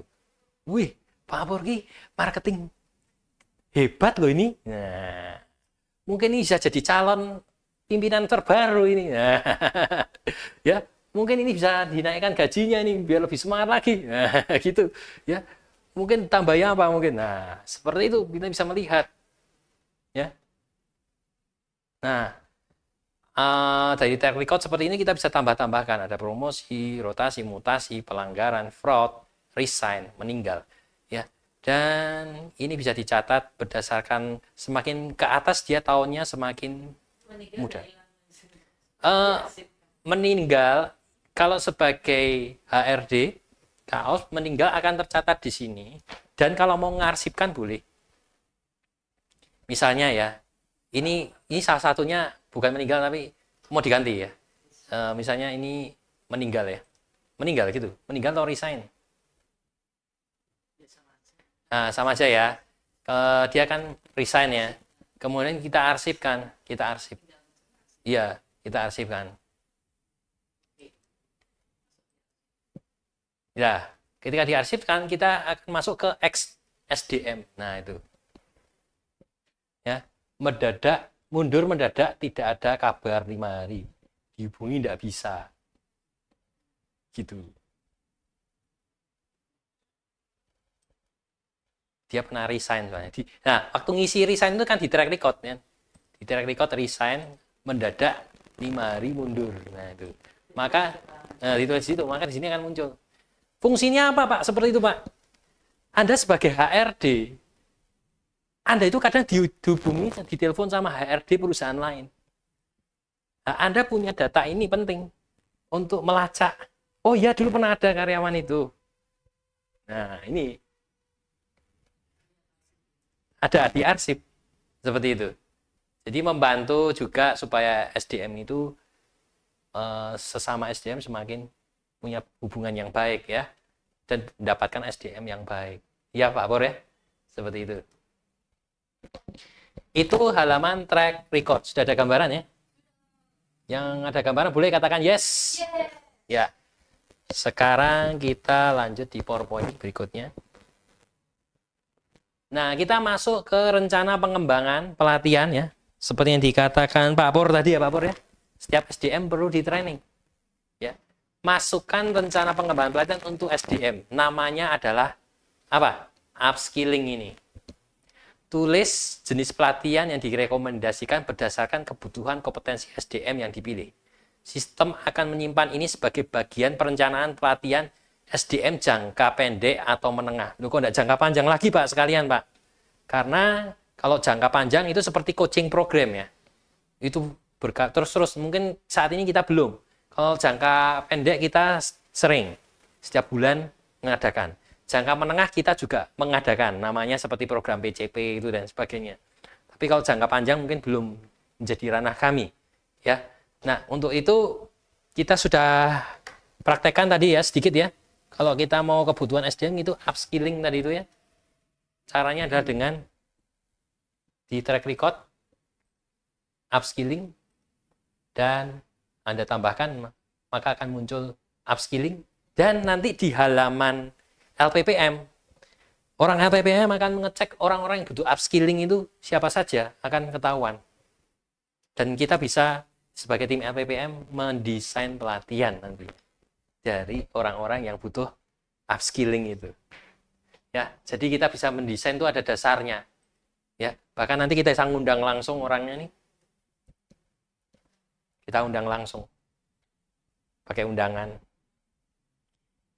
Kadang mungkin direktur juga bingung, namanya sibuk ngurusi NPL, ya, ngurusi ekspansi bisnis, kelupaan ngurusi SDM-nya lupa. Ada SDM ini kayak laporan keuangan juga ini, yang perlu dikembangkan, yang perlu dipangkas, ya, yang bisa dibina, kalau enggak ya sudah. Nah itu kan harus diinventarisir. Oke, kita lanjut lagi. Itu perencanaan ya. Nah, yang berikutnya adalah pendaftaran SDM untuk mengikuti namanya pelatihan. Pelatihan ini setiap karyawan bisa didaftarkan. Kalau sebelumnya kita menggunakan formulir online itu yang kita isinya kadang berkali-kali ya. Nah, untuk saat ini nanti Anda tidak perlu lagi mengisi berkali-kali. Anda cukup by klik saja nama yang mau diikutkan. Bahkan Anda bisa, direktur Anda bisa langsung penunjuk aja, langsung Anda klik, maka akan masuk ke join pelatihan. Ya. Ini yang masuk ke dashboard, pilih SDM yang akan mengikuti pelatihan, klik join training, pilih pelatihan yang akan diikuti dengan metode offline atau online, dan yang terakhir peserta terdaftar dapat dilihat di halaman terdaftar training. Klik tombolnya yang ada di dashboard. Ya, kita akan praktek ya, satu persatu ya. Kita masuk, klik join training. Misalnya, lah peserta karyawannya cuma Pak Pur. Nah, kalau banyak bisa nanti ya, karyawannya Pak Pur. Kita joinkan training ya Pak Pur ini ya. Wah, karena dia marketing perlu pelatihan town hall nih. Ini town hall warrior spirit nih ya. Pak Pur butuh upskilling training pelatihan marketing ya tadi ya. Kita ikutkan ya dia ya. Nah, karena pelatihan ini jenisnya hanya bisa offline, maka akan disediakannya hanya offline. Daftarkan. Peserta berhasil terdaftar untuk pelatihan. Belum mana Pak terdaftar? Kok enggak ada apa-apa? Nah, tadi kalau teman-teman lihat di sini, peserta terdaftar pelatihan dilihat di terdaftar training yang ada di dashboard. Maka silakan Anda buka di, nah ini terdaftar training. Nah, maka akan muncul Pak Purwono sebagai peserta pelatihan untuk Town Hall tanggal 12 bulan 4 2025. Terus Pak, ini saya perlu, direktur saya tuh nggak suka teknologi ya Pak. Dia sukanya di print-print gitu Pak, untuk di ACC. Ya silahkan Anda print. Mudah kan? Tuh, muncul tuh di print. Tapi data-data seperti nomor telepon, email, data-data yang pribadi Pak Pur ya. Pak Pur karena ikut pelatihan ya. Anda nama tidak akan cantumkan. Kenapa? Karena kita menjagai keamanan data. Jangan sampai saat mungkin kadang kita tuh teledor, kertasnya itu terus jatuh di sini, kemudian dibuang di sampah, belum disobek, dilihat orang, ono nomor telepon, bisa disadap nomornya. Ya, jadi seperti itu. Itu bisa dimintakan tanda tangan direkturnya misalnya. Ini Pak yang mengikuti pelatihan. Ya. Dan saran kami adalah setiap Anda mengikutkan pelatihan ini, Anda bisa membackup datanya dengan ekspor ke Excel. Dengan ekspor CSV ini ya. Tabel ini akan dihapus setelah pelatihan dilaksanakan. Jadi pelatihan itu, jadi daftar peserta ini akan hilang kalau pelatihannya sudah selesai. Ya, silakan Anda ekspor. CSV itu format koma. Bahasa Inggrisnya apa ya? Itu CSV itu jadi kayak bisa dibuka di Excel, tetapi dia berdasarkan tanda pemisah pakai koma. Nah, sekalian aja kita buka aja biar tahu ya. Datanya seperti ini, Pak. Ya ini data raw memang. Ini data mentah raw. Loh kok gitu-gitu, Pak? Kok susah, Pak? Loh, saya ajari biar nggak susah. Ini gampang banget kok. Tinggal klik begini. Silakan Anda klik data. Kemudian Anda text to column. Delimiter. Next. Silakan pilih. Misalnya koma. Tek, jadi dah. Nah, lupa nomor telepon kok begitu tuh Pak bentuknya. Silakan Anda klik lagi, format cell, kemudian diganti number. Loh ini kok apa nih Pak? pagar memang rumah, pagar bukan, itu tanggal, klik aja gini. Nah, tak, nah begitu. Nah, data-data ini bisa dipakai untuk nantinya mengeksperimen, menganalisa untuk keberlanjutan nanti dari pelatihan-pelatihan untuk BPR masing-masing. Anda punya data sendiri juga lebih bagus. Jadi di backup, ya, seperti itu. Kira-kira ada gambaran? Kayaknya Pak Pur bingung.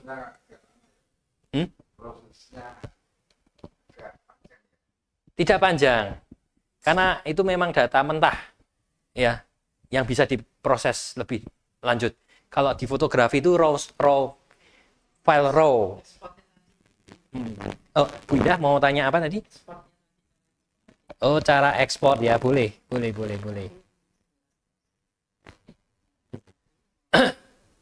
Ketika Anda mau mengekspor, silakan ekspor CSV.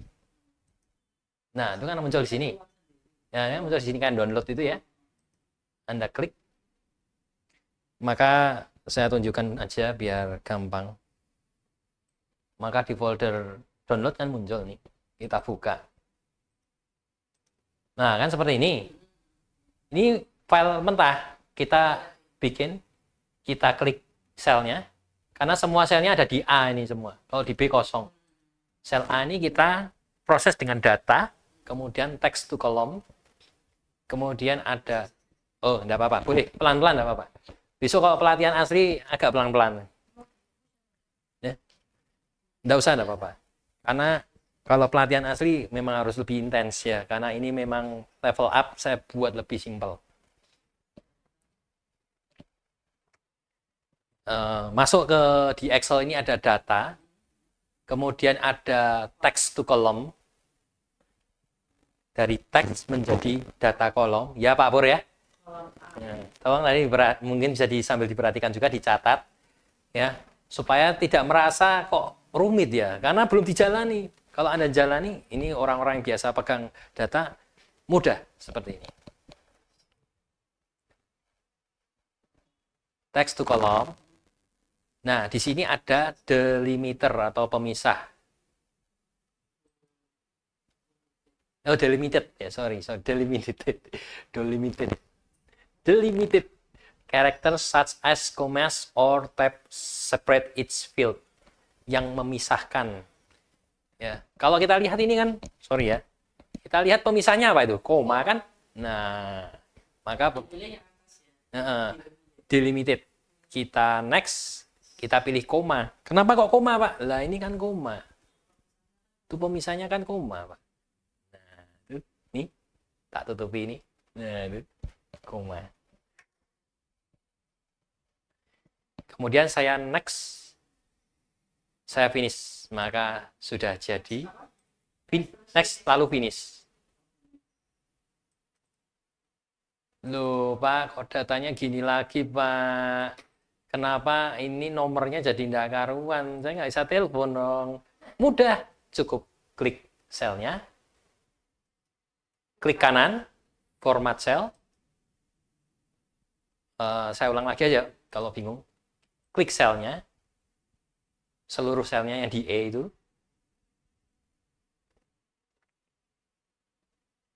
Klik kanan.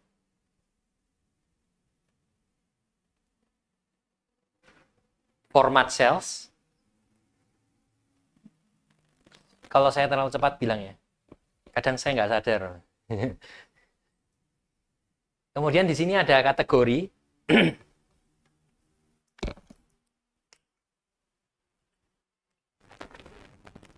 Silahkan pilih number, karena dia berupa angka. Decimal places-nya jadikan 0 aja, kalau nggak ada 0 di belakang, ada 2 digit di belakang, nggak perlu kalau nomor telepon. Use separate seribuan ini perlu nggak usah, ini jadi nomor, jadi angka uang ini. Kalau angka uang Pak Pur biasanya suka ya Pak Pur ya. Ya, jadi ini kita oke. Nah, maka akan jadi nomor telepon.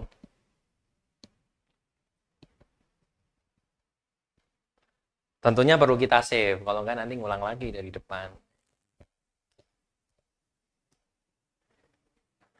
Bu Tia, Pak Pur, Bu Indah sudah ada gambaran sampai sini untuk peserta yang kita daftarkan. Ya. Nah, terus kita bisa hapus kalau kita salah nama. Kita ganti yang lain. Tapi kebetulan itu karyawannya cuma satu ya. Tadi udah resign yang satu. Ya, jadi nggak bisa. Ya. Jadi kita dashboard lagi ke back ya. Nah, oke. Sudah masuk arsip resign, ternyata tidak jadi resign. Oh, itu silakan konfirmasi ke super adminnya Widya Pratama. Nanti bisa diurus nanti ya. Kita kembalikan lagi. Kan waktu konfirmasi ke Widya Pratama kan tentunya Widya Pratama juga bertanya, "Loh, kenapa kok bisa balik lagi?" Nah, kita balikan lagi tapi ada catatannya kan, berarti kan? Ya. Oh, salah klik. Oh ya sudah kita tambah aja waktu pernah terrecord resign tapi salah klik. Kita kembalikan. Widya Pratama. Sementara ini belum. Karena ini jaga nih. Krusial. Karena jaga nih. Jangan sampai dia resign, masuk lagi kok gampang sekali gitu. Nah, takutnya kalau ada main-main di dalamnya saya yang nggak tahu. Bahaya takutnya SDM ya. Kita bukan berpikir negatif, bukan. Tapi kita juga harus memitigasi.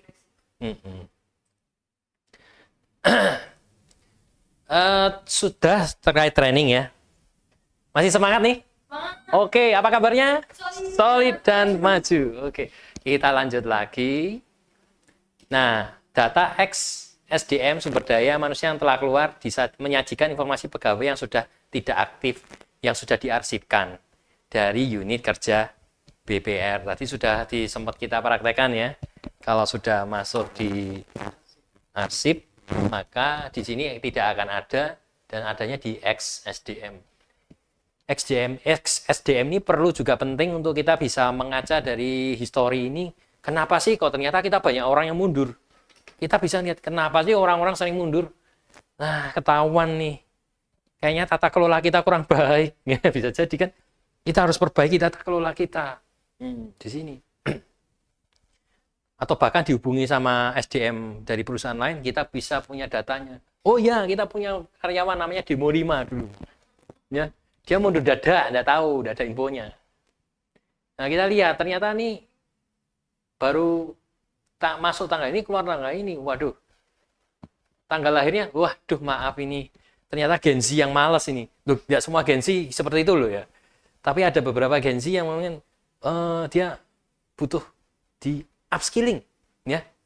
Ternyata kita bisa melihat, ternyata Gen Z itu perlu sesuatu yang baru. Makanya kok enggak yang mundur banyak Gen Z-nya itu.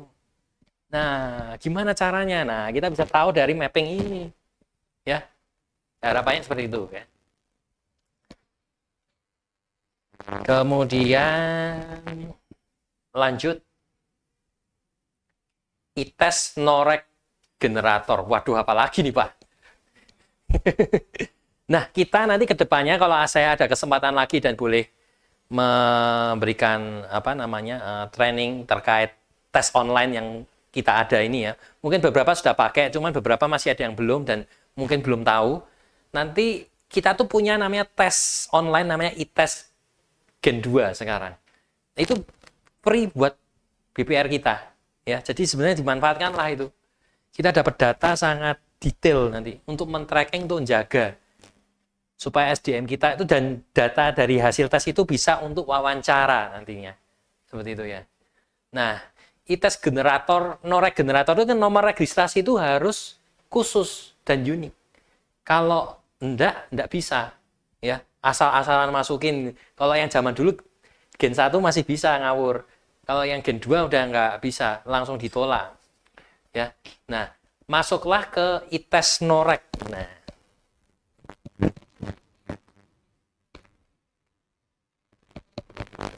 ITES Norek. Nah, kita kan dari perusahaan Anaarta nih. Nah, silakan yang mau dites misalnya siapa? Tia ya gitu ya. Ya, orang mau ngelamar sebagai HRD. Direferensi oleh Pak Andri. Andri gitu aja. Andri HRD gitu. Melamar jabatan staf HRD. melamar via pos surat.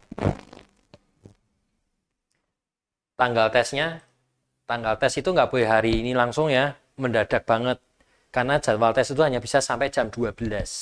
Jadi kita jadwalkan besok hari Sabtu, ya, hari Sabtu, atau hari Senin juga nggak apa-apa deh, Senin aja. Ya, kemudian saya penjadwalnya kan demo 1 ya, bisa diganti sih manual. Penjadwalnya Andre Gunawan, jabatannya sebagai HR Manager ya. Nomor HP peserta misalnya ini. Ya. Kita generate ya. Tek. Loh, mana Pak generate-nya? Di bawah. Nah, itu. Ya, silakan Anda copy paste, ini ada tulisannya ya.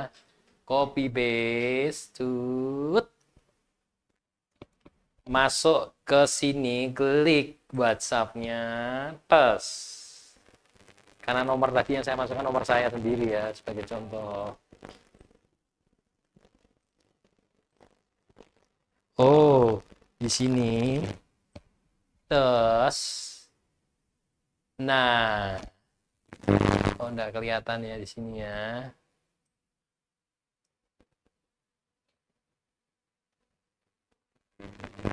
Maaf, sorry. Lah, mau dinomorin Tia? Ya boleh, bisa. Sebagai contoh biar jelas ya. Sebentar, ini saya bersihkan dulu aja daripada bingung. Ini kotor, ini banyak isi ini ya. Push dulu enggak apa-apa. Nah, ini contohnya ya. Langsung ke Tia beneran kalau ini. Kita generate. Ya, kita copy ya. Wah, Tianya kok huruf kecil ya, nggak bagus. Tia Siregar dah ini ya. Kita generate lagi ya, terus ya. Kita copy. Kita kirim lewat WA di sini. Open.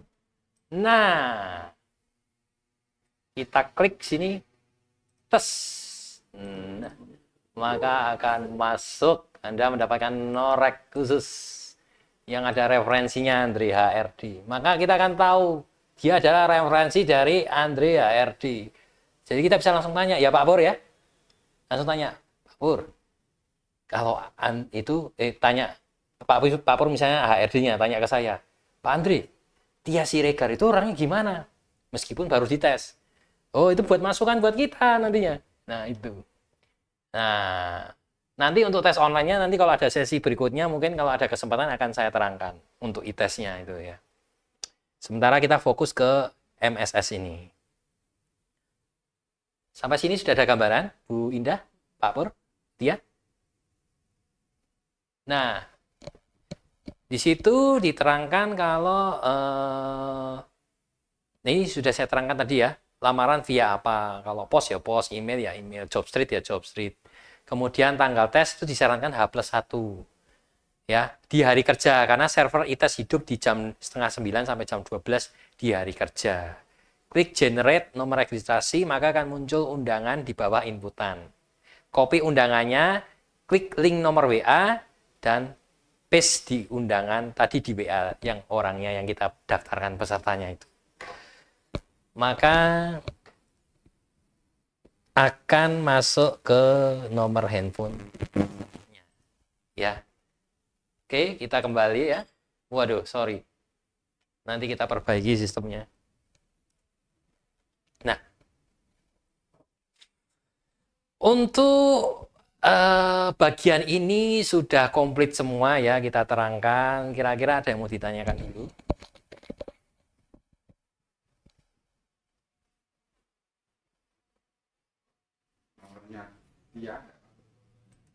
Apa? Tadi kan saya kan Ya, dia kan karyawan baru ngelamar. Iya. Kalau join training bisa, nah. Belum masuk ceritanya.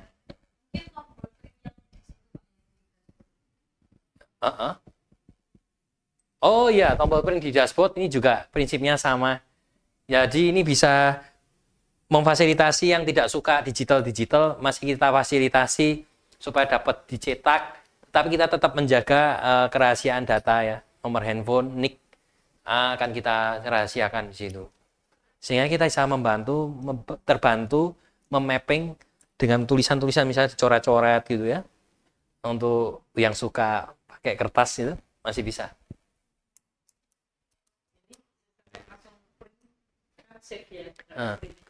Ini kita pilih destination to print Epson, makanya di print ke Epson. Jadi bisa di print, bisa di set.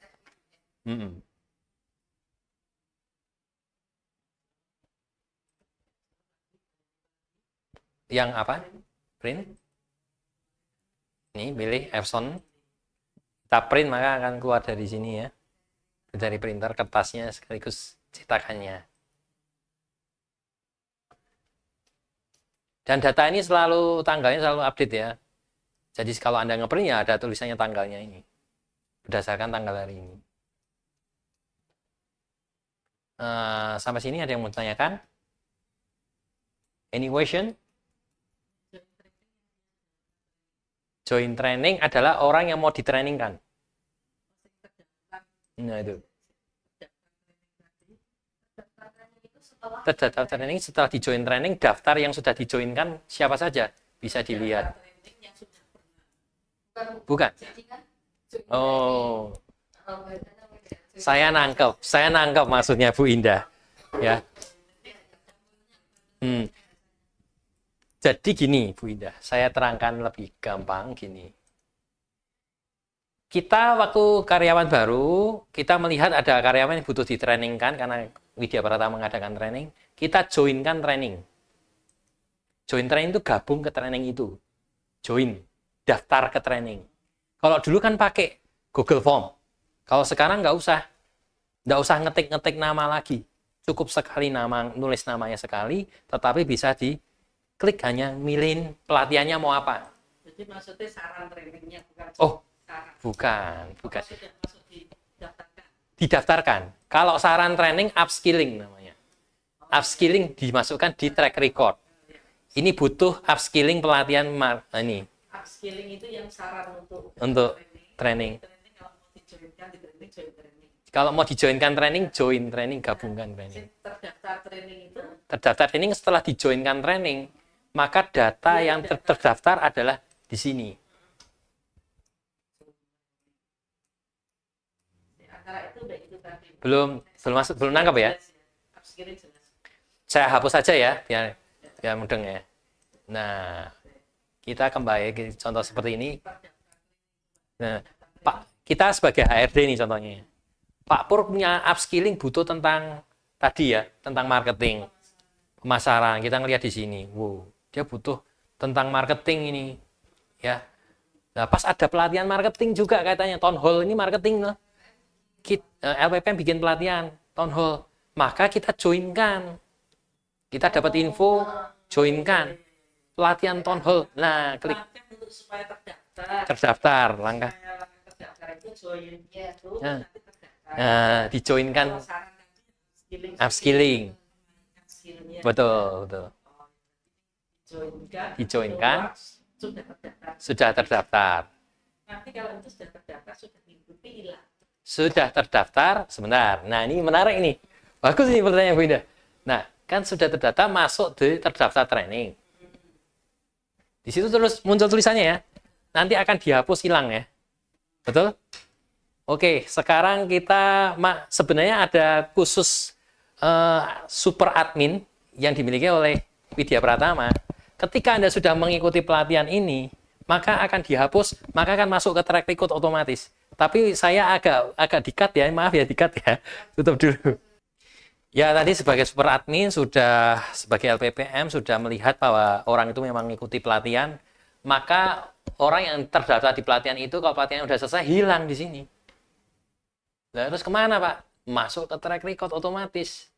Yaitu pelatihan. Masuk di sini.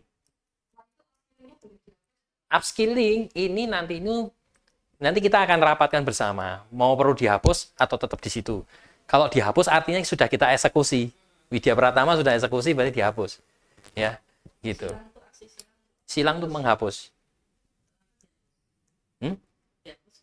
Ya karena mungkin sudah datanya sudah kita eksekusi, nggak perlu ada lagi tulisan itu.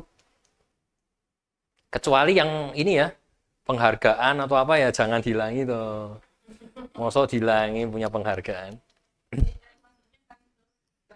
Track record.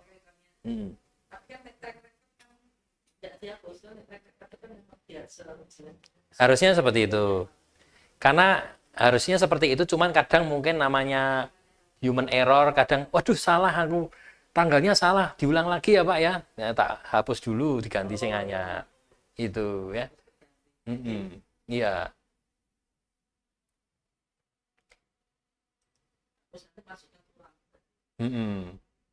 Sementara masih begitu ya. Kemudian sampai sini sudah ada gambaran Bu Indah, sudah tidak bingung ya, terdaftar training, join training, sudah ada gambaran ya, sama track record tadi, upskilling sudah ada gambaran. Oke, nah ini kan BPR Anaarta, dia hanya bisa melihat datanya BPR Anaarta. Kalau saya join sebagai orang BPR Jateng,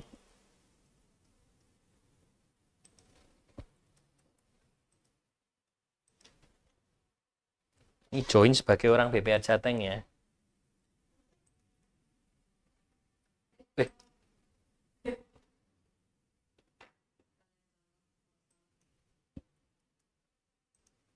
Wih, salah ya bos. Aduh.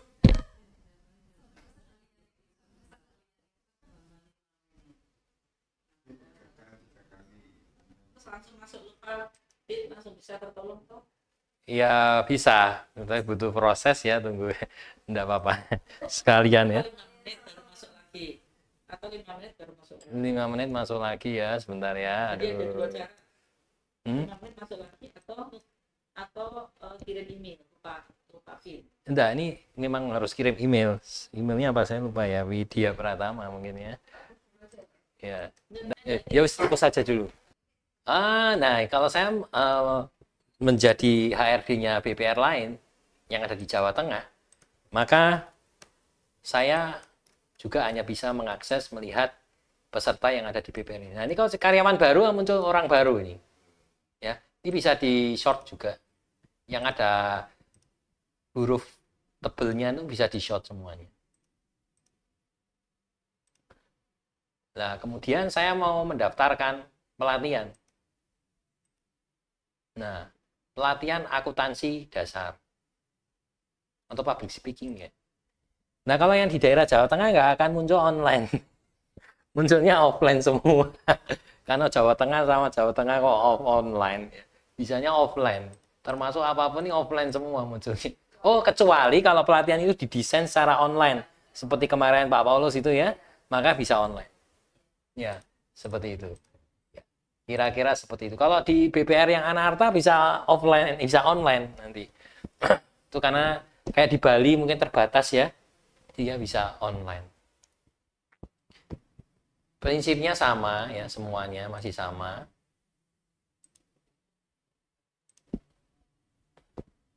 Oke, kalau sudah selesai jangan lupa di logout ya.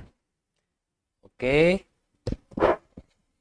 Nah, kita akan menyimpulkan ya. Jadi dari sistem MSS BPR ini yang kita bangun oleh Widya Pratama yang bisa digunakan nanti oleh BPR, kita punya masalah utama yaitu SDM di BPR itu data masih tersebar, minim pencatatan historis, administrasi manual dan lambat. Yang menjadi solusi adalah aplikasi MSS BPR ini, yaitu sistemnya terintegrasi, penyimpanan datanya terpusat, fitur pelacakannya bisa otomatis, dan administrasinya cepat dan efisien. Kemudian, prinsip sistem ini adalah integrasi, transparansi, dan akuntabilitas. Akuntabilitas itu bisa dipertanggungjawabkan, berbasis data, ada historisnya, dan juga efisien dan mudah diakses. Kemudian yang menjadi manfaat utama adalah pengelolaan data SDM bisa diharapkan lebih akurat. Pelacakan riwayat jabatan dan pelatihan bisa lebih terlacak. Dan rencana pengembangan dan kompetensi SDM bisa didesain nantinya untuk lebih memajukan dari sisi SDM itu. Dan proses login dan input data akan lebih aman daripada Excel ya, dan bisa lebih cepat. Mempersiapkan juga bisa mempersiapkan proses tes online untuk perekrutan. Tes itu perlu karena untuk kita bisa lebih objektif ya. Sebelum wawancara perlu ada hasil tes yang lebih objektif. Dan setelah itu bisa diwawancara karena kita punya hasil dasarannya. Seperti itu. Ya. Nah, kemampuan yang diajarkan dalam pelatihan ini, kita di awal tadi sudah ada login dengan PIN dan juga misalnya tadi contoh keblokir ya tadi ya. Cara ngubah PIN ya. Kita bisa ngubah PIN dari lupa PIN, nanti dikirim lewat email, kemudian linknya reset bisa kita masukkan, kemudian inventarisasi SDM dan detail dan foto. Jadi nanti saya mengadakan challenge ya selama seminggu ini ya. BPR yang tercepat ya selama seminggu ini bisa mengisi full. Silakan aja, jangan bekerja sendiri. Kalau ada kepala cabangnya, kepala kantor kasnya yang perlu dijadikan admin, bilang ke Widya Pratama, nanti kita buatkan sehingga kalau Anda itu BPR-nya besar maka akan terbantu. Anda kerja jangan sendiri, kerja itu harus dengan tim ya, sehingga proses penginventarisasi datanya itu bisa lebih cepat ya. Nah, nanti akan mendapatkan reward tentunya, akan dikirim nih 3 tercepat pertama ya. Dan juga input track record SDM bisa lebih. Tadi sudah praktek ya. Kita sudah praktek itu ya, kita bisa cepat melihat track record dari setiap SDM. Kemudian penyusunan rencana pelatihan ya. Dan selanjutnya adalah pendaftaran pelatihan online dan offline, dan perlu ditambahkan lagi bisa untuk mengenerate e-test untuk persiapan tes online.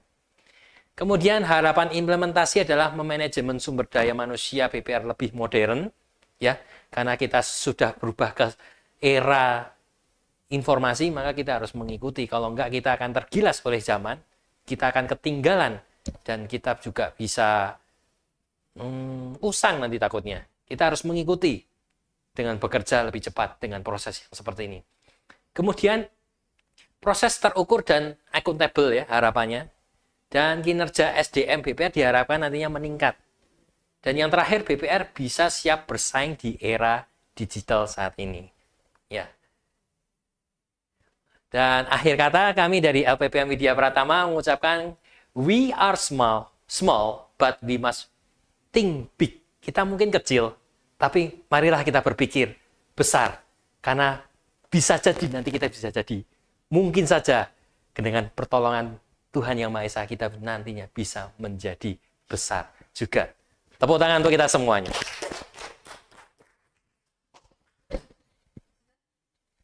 Nah, sudah cukup. Nah.